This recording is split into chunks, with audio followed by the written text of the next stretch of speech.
이 페이지를 보겠습니다.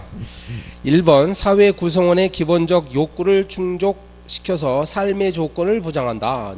최소한의 인간다운 삶을 보장해 주는 거. 이런 걸 뭐라고 하죠? 사회복지라고 할 수가 있습니다. 2번 사회복지란 편안하게 사회적으로 행복하게 생활하는 상태라고 할 수 있겠죠. 3번 삶의 만족과 행복의 상태를 지칭하는 데 있어서 물질적인 측면의 풍요와 정신적인 측면의 주관적 만족감을 포괄하는 개념, 삶의 질, 행복 이렇게 하면 되겠습니다. 4번 전통사회의 사회복지는 주로 민간인이 위주가 되어서 시혜적 성격으로 이루어졌는데 현대사회에서는 주로 국가정책에 의해서 사회보장 차원에서 이루어지고 있습니다. 5번 진위계수는 로렌스 곡선을 이용해 가지고 만든 게 이제 진위계수라는 거 잘 아시죠? 그래서 0과 1 사이의 값을 갖습니다.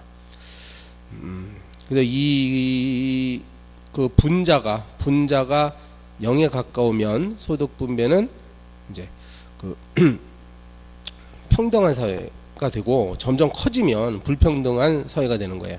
그 로렌스 곡선상에서는 대각선으로부터 멀어져 갈 때 불평등한 상태죠. 여기서 이제 클수록이라고 얘기했습니다. 6번에 국민의 최저 생활을 보장하고 높은 삶의 질을 영위할 수 있도록 국가가 정책적으로 지원하는 제도는 사회보장제도. 7번에 사회보험이죠. 수혜자로부터 보험료를 미리 거두었다가 지급사유가 발생했을 때 필요한 비용을 지급해준다. 8번은 국가나 지자체의 책임하에 생활유지 능력이 없거나 생활이 어려운 국민의 최저 생활을 보장한다. 그래서 이 사회보장정책은 사회보험이 있고 공공부조가 있어요. 7번은 사회보험이었고 8번은 바로 공공부조입니다. 공공부조. 국민기초생활보장법에 따른 생계급여 같은 게 공공부조예요. 9번에 이렇게 국민기초생활보장제도, 그 다음에 의료급여, 저소득층의 병원비를 보태주는 의료급여, 이런 건 이제 공공부조라고 합니다. 10번에 사회보험은 비용을 피보험자, 기업주, 국가가 공동으로 부담하죠. 맞습니까? 그렇지? 근데 이제 공공부조는 본인이 하는 게 아니라 저소득층 같은 분들을 상대로 하니까 국가나 지자체가 전액을 부담하는 겁니다. 그래서 맞고요. 11번 복지와 노동을 연계해서 경제적 효율성과 복지 형평성의 조화를 추구하는 것. 20세기에 지나친 그 복지비 재정 부담이 커지다 보니까 새로운 개념이 나타나서 생산적 복지. 열심히 노동하고자 하는 자에게 국가가 도와준다는 생산적 복지. 12번 과도한 사회복지의 역기능. 그러니까 복지 재정이 이제 확충되다 보니까 국가 예산은 부족한데 그 국가 재정난이 가중된다든지, 그리고 이제 도덕적 해이에 빠진다는 거죠. 일을 안 하더라도 복지 혜택을 받으니까 도덕적 해이에 빠진다. 근로의욕이 감퇴. 이런 문제점들이 있습니다. 그 다음에 640페이지로 가겠습니다.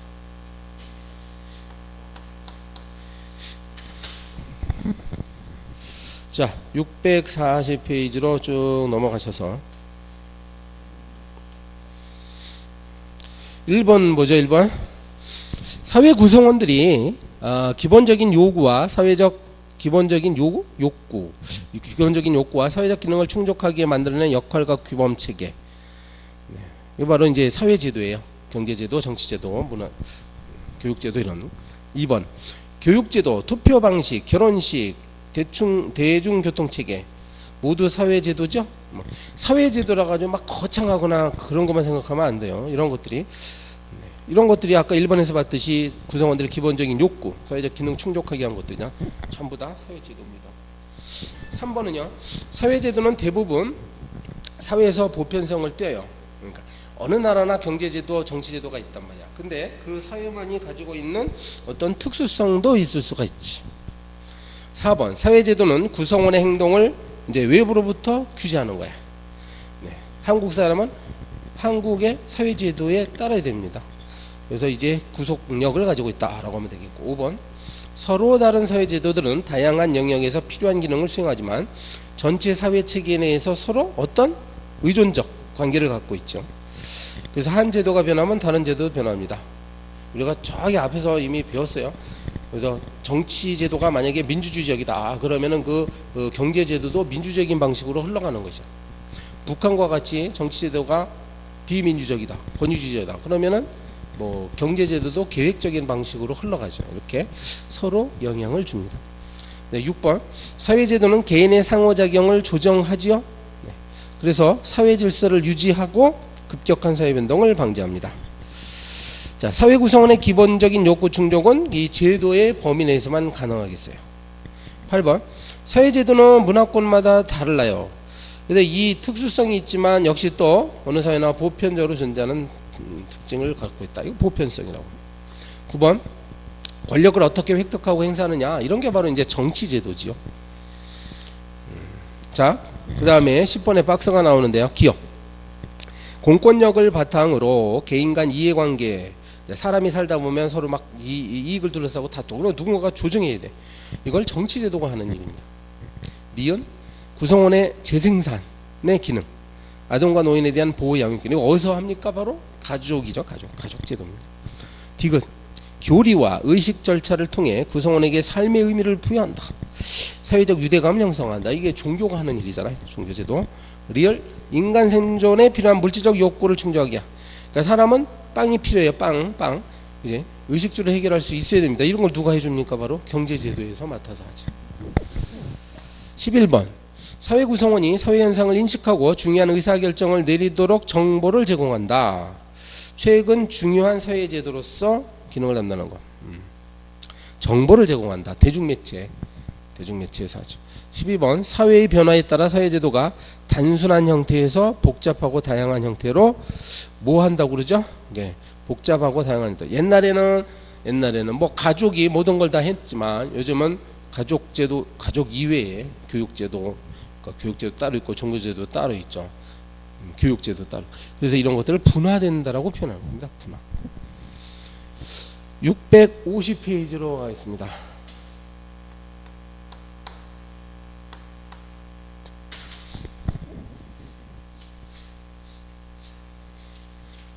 자, 650페이지에 가시면 문제가 많이 있네요. 1번 가족은 혼인 그 다음에 혈연 관계로 맺어지는 게 가족이죠. 혈연. 그리고 이제 입양을 통해 맺어진 두 사람 이상의 생활 공동체다. 가족의 형태는 시대와 사회에 따라 다양하게 나타나지. 2번 가족은 집단 성원의 자격을 쉽게 포기하기 어려운 집단입니까? 그렇죠. 뭐 내가 가족을 떠나고 싶다고 떠날 수 있는 건 아니고. 근데 구성원 간의 친밀한 대면 접촉을 중심으로 하죠. 이런 집단을 뭐라고 했었죠? 쿨리에 분류했다면 1차 집단이라고 합니다. 3번 가족은 사회 성원의 재생산, 자녀의 영유효과 보호, 사회화 등의 사회적 기능을 수행하는데 이러한 가족의 기능은 사회의 변화에 따라 전문화된 기관으로 흡수돼요. 그렇죠? 그래서 이제 뭐 교육제도, 종교제도 이렇게. 그러니까 이 가족제도의 어떤 기능이라는 것은 점차 축소되고 있다라고 볼 수가 있습니다. 4번 오늘날 가족의 기능은 약화되고 있으나 사회 유지를 위한 구성원의 충원 이게 뭐죠? 재생산. 사회 구성원의 재생산 기능은 여전히 가족밖에 할 수가 없습니다. 여전히 필수적이다. 5번 전통 가족 형태인 뭐는 확대 가족이겠죠. 확대 가족은 두 세대 이상의 부부가 함께 사는 가족 형태로서 전통의 개성이 쉽고 공동체 의식이 증대된다는 장점이 있습니다. 그러나 오늘날 이제 핵가족화되고 있으니까 비중이 줄어들고 있다라고 할 수 있습니다. 6번에 산업화 이후 확대된 가족의 형태는 핵가족이라고 했죠. 확대 가족. 핵가족은 부부와 그 미혼 자녀로 이루어진 가족이거나 아니면 그냥 부부만 있거나 하는 것이 핵가족입니다. 그 다음에 7번은 부부가 그 미혼 자녀와 함께 사는 가족 형태이나 이게 핵가족이라고요. 근데 때로는 부부가족이나 한부모 가족을 포함하기도 합니다. 8번에 핵가족은 가부장적 질서, 아버지를 중심으로 한 그런 권위적인 체계 이런 거는 확대가족에서 나타나죠. 틀렸고. 9번에 확대가족에서 핵가족으로 변하면서요. 생활 수준이 향상, 여성 가사 노동이 감소하고 개인의 자율성 신장 등의 긍정 측면 나타나. 그런데 결손 가정이 증가하고 이혼이 증가하고 노인 문제 등의 문제점이 발생했다고 볼 수가 있습니다. 맞아요. 10번 가족 문제가 왜 발생하나? 외적 요인으로는 경기가 침체하고 가족 문제라는 건 뭐야? 뭐 이혼이 는다든지 노인을 학대한다든지 뭐 그 자녀가 일탈 행위를 한다든지 하는 거죠. 성격 차이, 사회의식 변화 다 맞는 말들이에요. 11번 가족 문제를 가족의 기능이 원활하게, 또 기능 이야기가 나왔죠. 기능이 수행되지 못해서 일탈 행동들이 나타난다. 그러면 기능론이에요. 그러니까 남편이 남편의 역할을 못하고 부인이 부인의 역할을 못해서 나타난다. 이런 것들이 기능론적인 관점이에요. 12번은 자, 가족 문제는 희소한 자원을 둘러싼 가족 구성원 사이에 불평등한 관계에서 찾는다. 뭐 갈등론이겠고요. 13번 상징적 상호작용론에 따르면 가족 문제는 특정 상황의 가족을 문제라고 이제 낙인 찍기 때문에 발생한다고 봅니다. 14번 가족 생활을 통해 기대할 수 있는 보상이 자신의 기대에 미치지 못할 때 보상. 내가 저렇게 해줬는데 상대방은 나한테 제대로 대해주지를 않는다. 요거 이제 기본 테이크가 안 된다. 그래서 이제 교환 이론에서 이런 식으로 말을 하는 거예요. 15번 사회생활에 필요한 사회의 규범, 지식, 기술 이런 것들을 가리키는 활동을 뭐라고 해요? 교육이라고 하면 될 것 같지고요. 교육. 16번 전통사회의 교육은 주로 가족 내에서 이루어졌으나 산업화 이후에는 이제 교육기관을 중심으로 공급체가 확립되죠. 학교와 같은 교육기관을 중심으로 해요. 17번 다음은 사회구조를 보는 관점 중 각각 어떤 관점에 해당할까요? 기억. 교육은 지배계급에 의한 억압을 정당화하고 경제적, 문화적 측면에서 계급을 재생산하는 도구에 불과하다. 갈등론자들이 바로 교육을 이렇게 좀 부정적으로 바라봅니다. 그런데 니은은 이제 기능론자들이에요. 교육은 본질적으로 사회화 기능을 수행하는 사회제도로다. 개인은 교육을 통해서 비로소 성인으로서 필요한 자질과 경험을 습득하게 되지. 그래서 결국은 교육은 사회 질서의 유지에 아주 중요한 역할을 한다. 라고 이제 기능적 측면에서 보니까 기능론이라고 하겠습니다. 자, 18번 기능론에 따르면 교육은 이제 선발 기능을 통해서 사회 계층 이동을 가능하게 하는 것이에요. 계층 이동인데 특히 수직적 계층 이동이라고 해야 되겠군요. 교육을 통해 가지고 거기서 이제 그 교육을 통해서 성적 좋고 이런 애들이 보다도 상층으로 이동하고 그래서 뭐 좋은 직업도 갖고 뭐 이런 식으로 설명하는 게 기능론입니다. 19번 사회교육이 사회 구성원에 대한 사회화를 하고 선발 기능을 수행한다. 이거 어디라고요? 기능론이라고요. 20번 갈등론에 따르면 교육은 지배계급의 뭐라고 할까? 규범이나 뭐 가치 지배계급의 세습, 지위세습을 정당화하여 폐쇄적 계층 구조를 유지케 합니다. 그러니까 교육이라는 것이 지배계급을 유지시키기 위한 그런 내용을 학생들에게 가르친다 이거야. 이거 갈등론입니다. 21번 업적에 따른 사회이동을 가능하게 한다. 가능하게 한 학교 교육의 공헌을 무시한다. 지금 비판을 하는 거니까 학교 교육을 좀 부정적으로 바라보는 견해가 갈등론이지. 그러니까 갈등론은 이러한 문제점이 있다는 얘기예요. 22번 교육 수준이 개인의 능력과 노력에 따라 배분되는 상태를 교육에 뭐라고 할까요? 능력에 따라 배분된다. 그래서 기회가 균등한다. 그렇죠. 개인의 능력과 노력에 따라 기회를 줘야 돼요. 균등하게. 기회 균등하면 되겠습니다. 23번은 교육 수준에 따라 계층의 수직적 이동이 가능하죠. 그래서 교육의 기회 균등은 중요하다. 그 다음에요 24번 교육의 기회균등은 누구에게나 동등한 교육 기회를 보장하는 기회의 평등 그 다음에 교육 결과의 평등으로 구분할 수 있다. 어떤 관점은요 기회만 평등하게 균등하게 주면 된다 이렇게 주장하고 아니다 결과까지도 평등해야 된다고 주장합니다. 25번 문제 25 취약률을 확대하고 의무교육 등을 통해서 모든 사람이 학교 교육을 받을 기회를 확대한다. 이게 기능론 입장입니다. 기능론 이게 낙관적으로 보죠. 근데 26번 아니다. 갈등론 입장은요. 갈등론 적극적인 소외계층 배려를 해야 된다 이거야. 그래서 사회구조 차원에서 개선으로 기회균등 달성을 해야 된다고 주장하는 것도 갈등론입니다. 27번 일반 대중을 상대로 해서 대량의 정보나 시사적 내용 등을 전달하는 매체 이걸 뭐라고요? 대중매체. 28번 대중매체는 정보 전달의 방향을 기준으로 일방향 매체와 쌍방향 매체, 뭐 인터넷 같은 건 쌍방향 매체죠. 뭐 TV나 라디오는 뭐 일방향 매체고. 근데 텔레비전은 여기 나오네요, 그죠? 텔레비전은 일방향 매체인데 인터넷은 쌍방향 매체다라고 하면 됩니다. 그다음에 29번 대중매체는 전달되는 정보 형태에 따라 인쇄, 그러니까 신문, 잡지, 인쇄, 음성 매체, 뭐가 있을까요? 음성이 나왔으니까 영상이 나와야 되겠죠. TV 같은 영상 매체 및 뉴미디어로 구분된다. 30번에 정보의 전달 속도가 빠르고 현장감 있는 정보를 제공할 수 있다. 책은 아무래도 늦죠. 네, 늦고 여기 이제 라디오와 텔레비전 중에서도 특히 텔레비전이 여기에 나옵니다. 네, 31번 인터넷을 기반으로 새로운 사람들과 인맥을 쌓으면서 폭넓은 인간관계 형성을 도와주는 서비스. 오늘날 뭐 SNS, 그래서 소셜 네트워크 서비스라고 하죠. 그 다음에 32번 인터넷 등 뉴미디어가 발달하면서 대중은 정보를 받아들이는 수용자일 뿐만 아니라 이제 정보를 생산해서 뉴미디어에다가 막 올려놓잖아요. 역할을 하게 되었다. 맞습니다.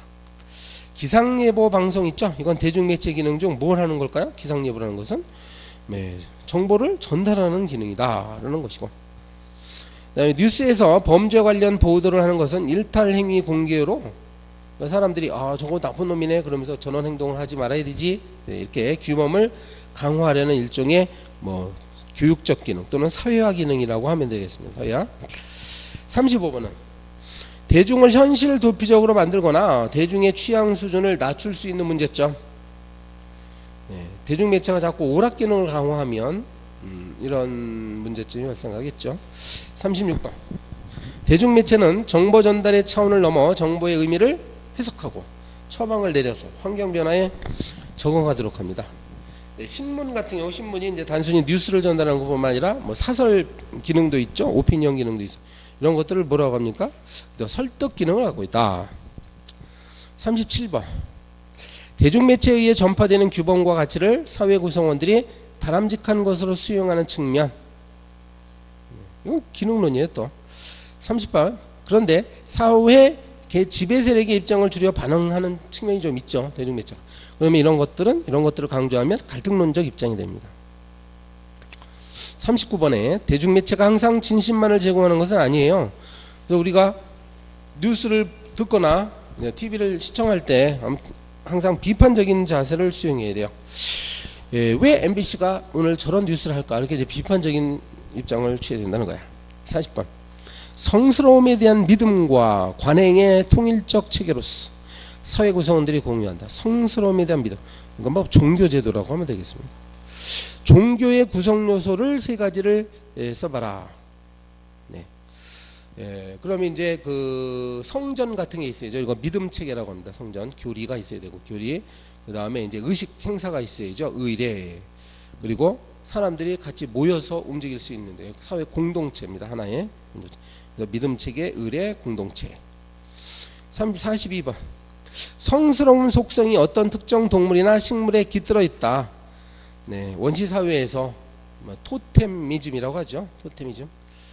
네, 43번 종교는 구성원에게 공통의 가치와 규범을 제공해주는, 그렇게 함으로써 뭐예요? 사회를, 그러니까 공통의 가치라고 했으니까 사회를 통합시키는 거지. 사회 통합이 적당합니다. 44번 자, 사회 구조를 보는 관점 중 어떤 관점인가? 대중매체는 사회의 가치나 정보를 다음 세대에게 전수하는 사회화 기능을 수행하며 때로는 일탈행위를 공개하여 기존의 규범을 강화하고 윤리를 재확인한다. 이게 뭐 기능론자들이 이런 얘기를 하겠고, 니은 이제 갈등론자들이죠. 종교를 좀 나쁘게 보죠. 종교는 인민의 아편이다.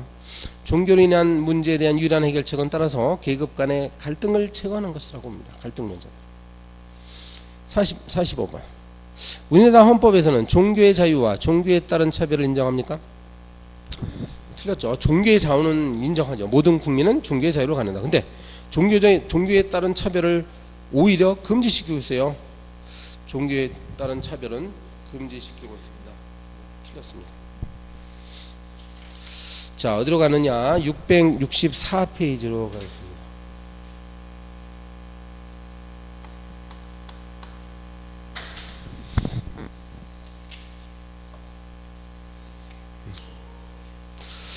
(664페이지) 자, 두 시점 간의 사회 질서나 제도 또는 비물질적 비물질의 요소가 부분적이나 전체적으로 변화하는 것, 이런 걸 사회 변동이라고 합니다. 그래서 농업사회가 뭐 산업사회로 바뀌었다. 산업사회가 정보사회로 바뀌었다.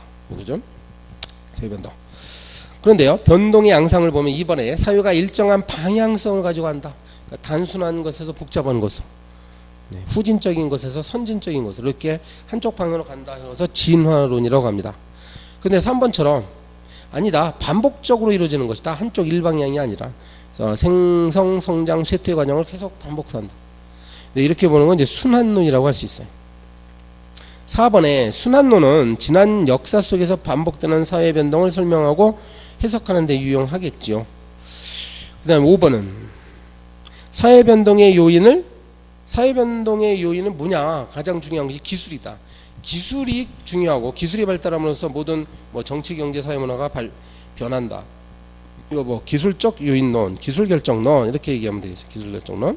근데 6번은 인간의 의식과 정신 생활이 중요하다. 기술보다 인간의 의식, 정신 생활. 뭐 문화 결정론이라고 보통 얘기합니다. 문화 결정. 7번에 자, 기능론은 사회 변동보다는 사회의 통합을 중시하겠죠. 통합. 그다음에 뭐 사회 안정, 질서를 중시한다 이런 말을 쓰면 되겠고요.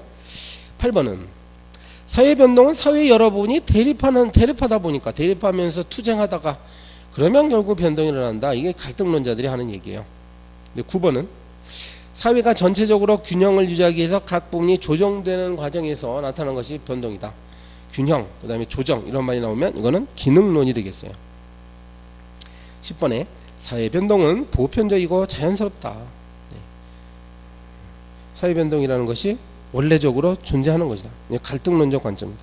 이 기능론적 관점에서는 기능론은 사회의 안정과 질서를 도모하고자 해요. 따라서 사회 변동은 원칙이 아니야. 이제 기능론 입장에서도 사회 변동이 이루어질 수는 있어요. 그러나 다시 안정된 상태로 돌아온다고 보는 것이. 근데 갈등론적 관점은 사회 변동 자체가 매우 자연스러운 일이다. 항상 왜? 사회 계층끼리 서로 투쟁하고 대립하니까 어차피 사회 변동이 이루어진다고 봅니다. 11번 기존의 농촌 중심의 사회에서 선진공업사회로 변화한다. 선진공업사회 이런 걸 근대화라고 이야기합니다. 근대화. 근데 12번 보면 이제 서구의 발전 과정을 표준화된 근대화 과정으로 여기서 후진국은 그 과정을 그대로 따라갈 것이다. 이게 근대화 이론입니다. 바로. 후진국이 발전하는 것은 결국은 서구 사회가 갔던 길을 따라가는 것이다. 이렇게 보는 거예요. 서구 중심적인 이론이죠. 이게 근대화 이론이야. 근데 13번 정치적으로 우리가 근대화된 사회다라고 한다면 뭘까요? 정치적으로는 시민혁명을 통해서 민주주의가 확산되어서 이루어진 사회를 정치적 근대화라고 합니다. 근데 경제적 근대화는 산업혁명을 통해서 자본주의가 확산되는 과정을 얘기합니다. 15번 앞서 발견한 사회의 발전 경로를 뒤따르는 사회들이 모방하면서 결국 각 사회의 발전 양상이 대체로 비슷해진다. 그러니까 한 곳으로 같이 간다 해서 수렴이론이라고 얘기하지. 16번 근대화 이론과 수렴 이론은요. 그러니까 이 아까 진화론이에요. 바로 진화론은 한쪽 방향으로 쭉 가는 거니까. 그래서 수렴 이론도 서구 사회가 밟았던 곳으로 같이 비슷하게 간다. 그러니까 진화론적 입장입니다. 이거. 17번 시민들의 자발적인 움직임에 의해 일어난 근대화. 이거는 아래로부터의 근대화다. 근데 이제 위로부터의 근대화도 있겠죠. 정치 위정자들에 의한 것. 18번 근대화론에 대한 반박으로 등장했다. 근대화론이 지극히 그 서구 중심적이다 보니까 이거는 우리 그래서 남미 지역에서 60년대에 나타난 거 종속이론입니다. 바로 종속이론. 왜 남미 지역의 그런 저발전 상태를 가만히 보면 이거는 근대화론으로 도저히 설명이 안 되더라. 그래서 종속이론이 등장했어요. 19번 종속이론은 전통과 근대의 공존에 초점을 맞추어요.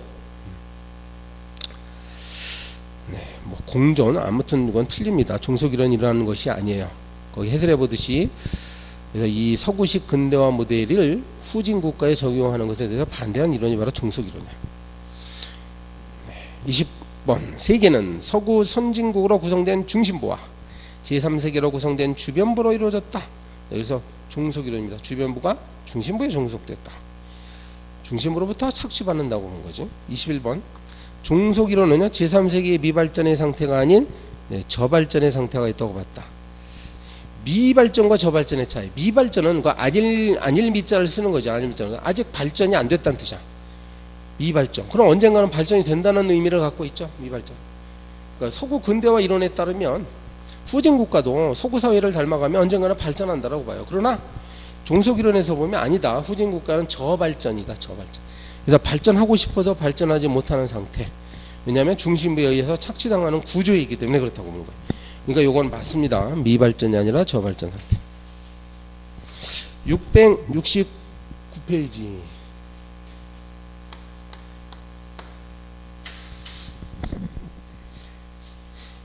자, 여러 가지 이제 사회 문제가 여기 나오고 있는데요. 1번 생산 활동이 분업화되고 기계화되면서 전체 산업에서 공업이 차지하는 비중이 높아지는 사회, 그런 이제 산업사회라고 얘기했습니다. 그래서 산업화라고 하면 되겠네요. 변화하는 현상은 이라고 해서 산업화 현상. 2번 노동자가 사용자에게 노동력을 제공하고 받는 대가를 뭐라고 해요? 임금이라고 하죠. 3번 노동할 의사와 능력은 갖췄는데 노동 기회를 얻지 못해. 이런 걸 실업이라고 하는 거죠. 4번 산업 구조의 변화로 발생하는 실업. 산업화에 따른 노동 구조 변화와 관련이 깊은. 그러니까 농업사회에서 산업사회로 바뀌었는데 이 농민들이 산업사회에 적응을 하지 못했어. 바로 이제 구조적 실업입니다. 자, 5번 노사 문제는요. 더 많은 임금과 복지를 원하는 이제 노동자층, 그리고 적은 비용으로 더 많은 이윤을 얻고자 하는 사용자 간의 대립을 말하죠. 노동자와 사용자 간의 대립을 노사 문제라고 얘기합니다. 6번 저임금 노동자를 보호하기 위해 법으로요 임금의 최저액을 정했다. 네. 내년도 뭐 6,500원 정도 된다죠. 이게 뭐야? 최저임금제입니다. 7번 파업, 태업, 직장 폐쇄와 같이 노동 조건에 관한 당사자 간의 불일치로 일어나는 분쟁. 이거 뭐라고 해요? 네. 노사 분쟁이죠. 노동쟁이. 네. 노동쟁이가 적당하네. 노동쟁이. 그 다음에 이 8번 도시의 인구 비율이 증가하고 도시가 형성 및 성장 확대되어가는 과정, 도시화라고 하는 것이죠. 9번 젊은 층의 지속적인 이농, 이제 농촌을 떠납니다. 그래서 농촌에 뭐가 부족해져요? 인력이 부족해져요. 노동력이 부족해집니다. 그죠? 10번은 도시 인구의 증가로 인해 발생하는 문제는 자, 농촌 인구가 감소하고 도시 인구가 증가한다. 이건 서로 연결되어 있는 문제예요. 그러니까 연결되어 있지 별개 문제라고 하면 안 됩니다. 도시 문제가 있다는 얘기는 반대편에 농촌 문제가 있다는 얘기야. 자, 11번 도시로의 과도한 인구 집중은 농촌 문제의 원인이 되기 때문에 농촌 인구의 유출을 막기 위한 대책이 필요하다. 네, 집중이라는 말을 쓰면 되겠어요.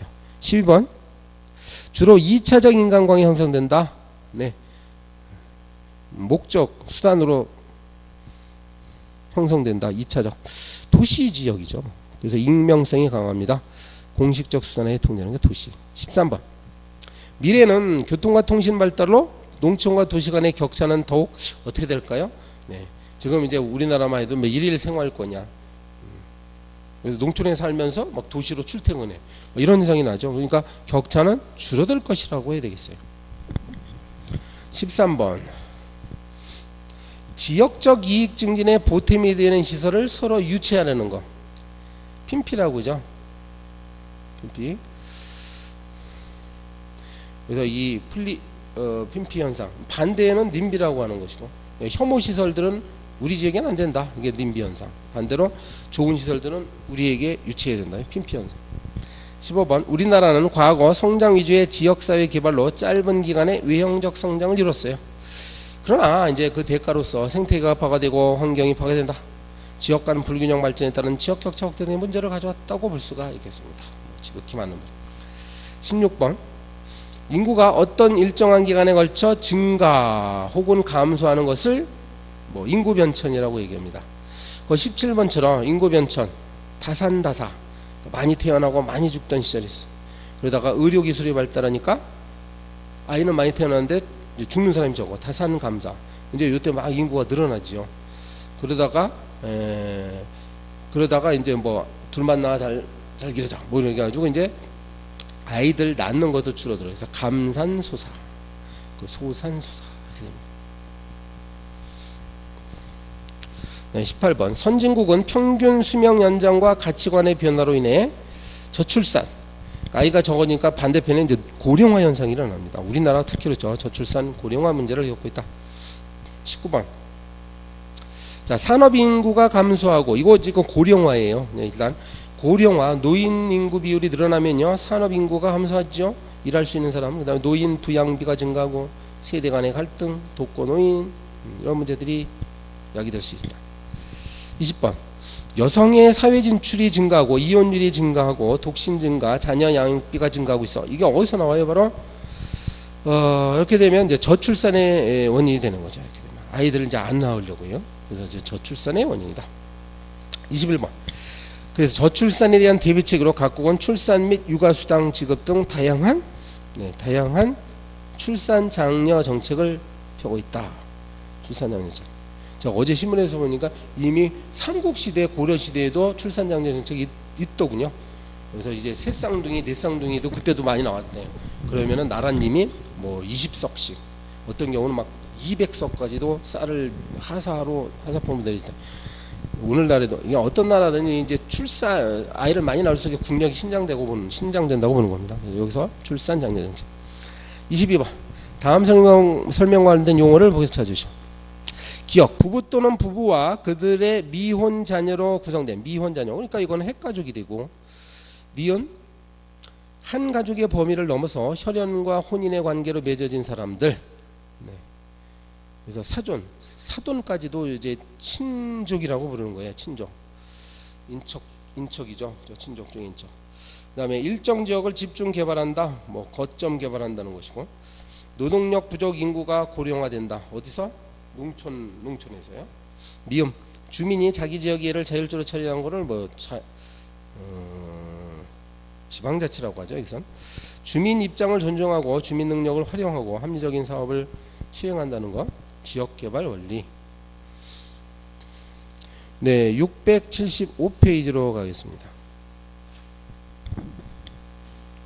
마지막이네요. 675페이지.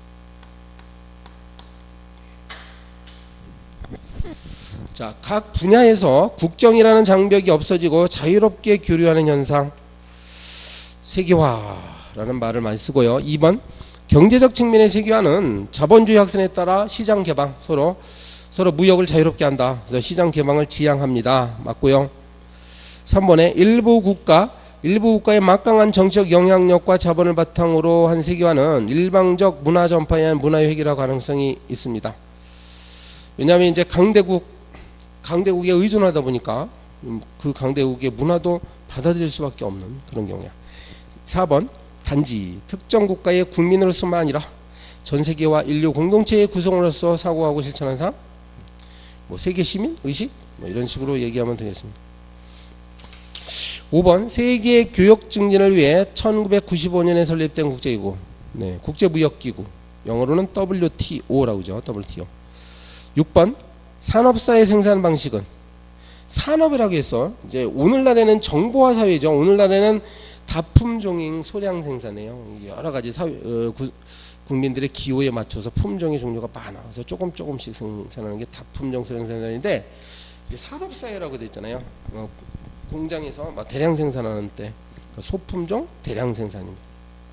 7번 산업사회를 벗어나 정보사회로 변화하는 현상, 뭐 정보사회화 이렇게 얘기하면 되겠습니다. 정보사회화 또는 탈산업화. 8번 인간의 정보력을 활용해 지식정보를 생산, 전달, 소비하는 활동이 중심을 이루는 사회, 이걸 뭐라고 하죠? 네, 정보사회.